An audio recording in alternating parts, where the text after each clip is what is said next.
They call me Squirrel. What's going on, Squirrel Squad? It's your boy, the Squirrel. Today we're doing Fred Dibnah, how to erect a chimney scaffold. I was going to wait on this one a little bit, but then I kind of got the old, hey man, gotta do it. So here I am, I'm doing it.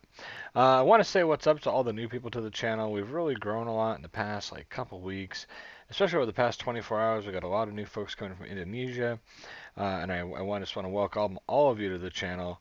Welcome to the Squirrel Squad. I'm glad to have you. Great family here. Let's all mingle together and have a good time. And let's watch some Fred Dibnah together, right? Because that's why we're here. We're here to watch the squirrel get his butt puckered while I watch this guy building scaffolding around the top of a chimney. I don't even know what the hell's going on. If you're new here, make sure you hit the subscription button and join the Squirrel Squad. We'd love to have you. We got people from all over the place hanging out here now, so why not? Jump on board. Here we go. Fred Dibnah, scaffolding, pucker butt. Next day, Fred got underway with a big chimney maintenance job, which would help to finance the building of his engine, and which he seized as a golden opportunity to offer instruction on the art of putting up scaffolding. I don't have the Now I energy look to climb around and sort of lots of scaffolds at the top of chimneys that have been erected by so-called steeplejacks look like a bloody biplane's crashed into the top, and you know there's pipes going all over the show, all different directions. No square or symmetrical about the thing.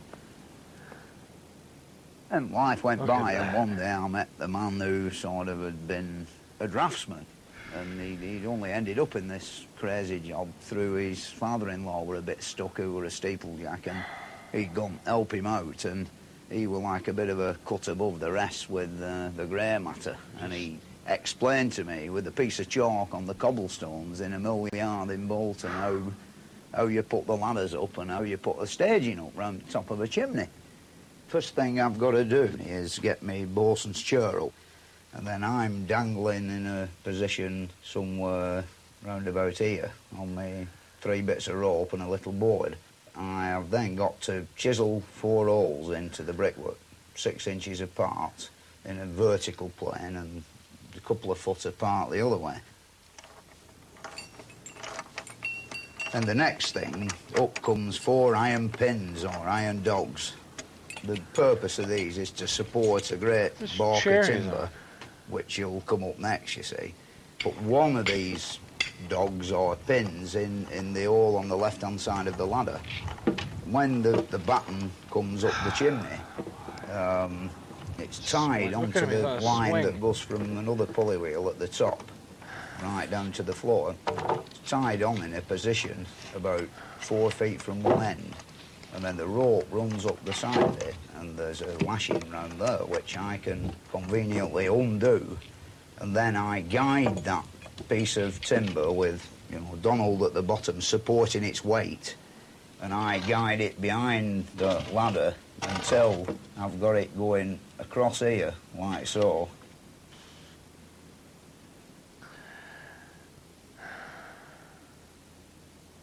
And then I put the next pin or dog underneath that side of it, 2 more over the top. So then I've got it so it won't go up and down, it won't waddle about.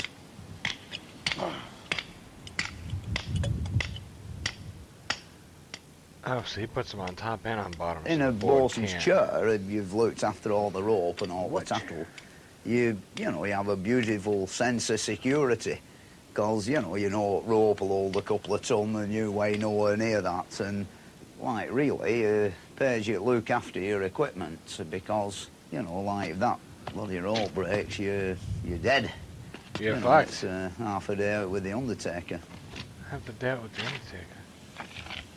Sort of, you know, like when I get on my seatboard, I give it a little bounce and just see whether it's safe or not, you know, and more often, well, it's never broke yet, you know, but I'm always ready to get all the bloody ladder if it does break.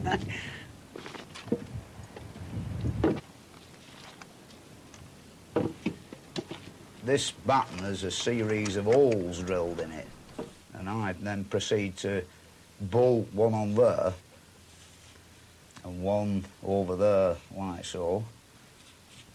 And then I'll lower myself down on my bosun's chair and mark a suitable joint at the bottom and knock a pin through there and a pin through there.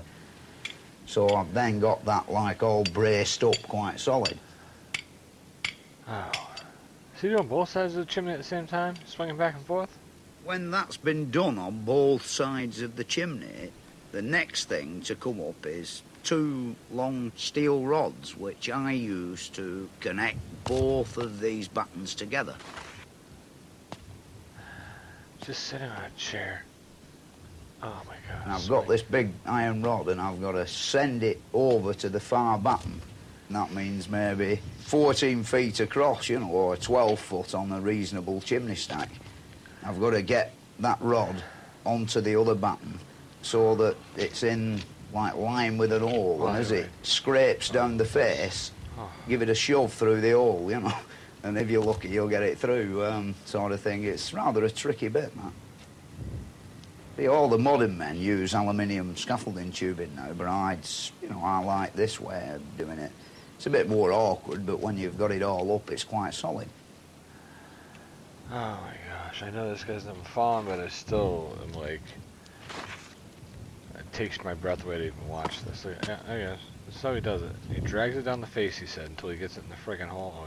And when you've finally got the rods through the 2 sets of holes, then you put the washers and the nuts on, or a few packing pieces, so you can slightly cramp them up round the chimney.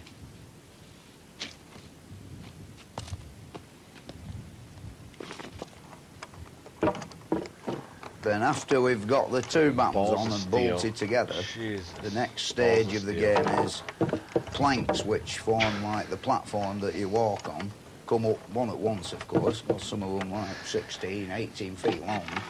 And when it arrives at the top, it's tied on in a special way that when I untie it, I can get like 1 plank across there, like so,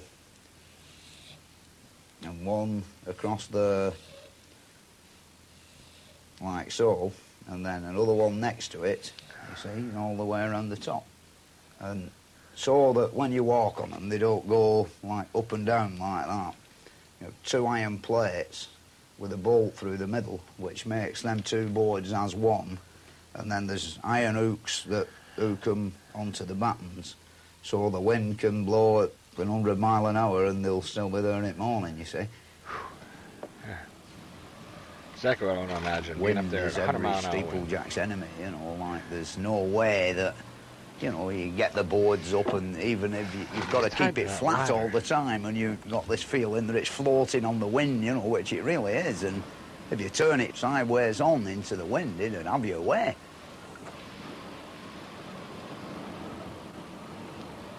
In a wind like today, sort of older chimneys, you know, you get about 2 or 3 inches swaying about, you know. It's actually all the chimney stacks swaying, you know, from side to side. You have that feeling that there's something not quite right, you know, as though you've had about 5 pints of beer, like, you know, you think, you know, there's something moving somewhere, sort of thing, and, you know, it's all the bloody lot going like this.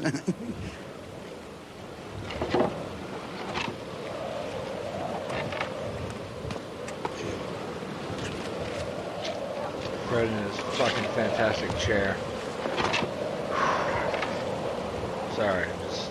If you're on the windy side of it, you don't feel it because the wind's buffeting you about, you see. Feet are just dangling. But if you go around in the slipstream and sit on the stage nice and quiet and just lean against the wall, you can feel it moving, you know, rocking. Nice. A big gust, nice. And you'll feel it go right over, and then there's a bit of a lee in the wind, you feel it come back. It's quite unbelievable, you know.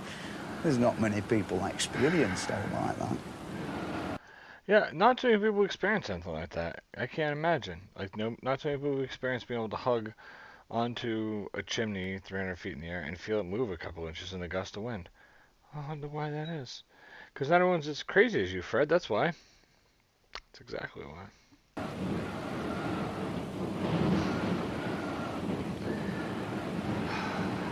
It gives me anxiety. It's anxiety. It gives me anxiety.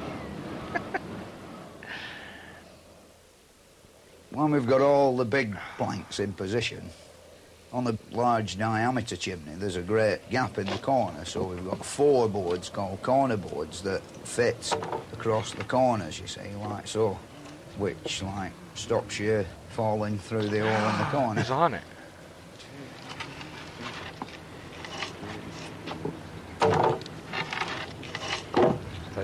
Stupid chair. Once you've got the first staging up or the first deck up, you know, the firm basis for going higher up, then you chisel the holes for the next staging. And, you know, you can work quite comfortably as though you were on the ground. This crazy son of a bitch up there smoking a butt. When I've done it, when I've got all the gear up, you know, to me, it's a bloody magnificent achievement, you know. He's got to hold you've, on. like, really got the world at your feet. Look at how he holds on to that thing. Like, he's got to go over the... I mean, whatever. It's the end of the video. It's over. My stress level is going to come down now. I'm sure my heartbeat will come down. Fred, oh, that had to be... Laddering a chimney is nothing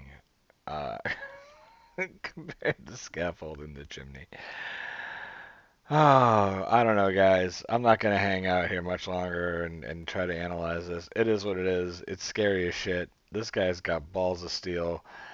And the next time we talk Fred Dibnah, I think I'm going to have to watch him take one of these suckers down. That's what I keep hearing. But I don't know. I hope you enjoyed it. I sure enjoyed pieces of it. And thank you all for being here. I appreciate you. Until next time. Squirrel out. Fuck yeah, fuck yeah, F-C-K-Y-A. Fuck yeah, fuck yeah, F-C-K-Y-A. I really hate your fucking guts, and I'd like to kick you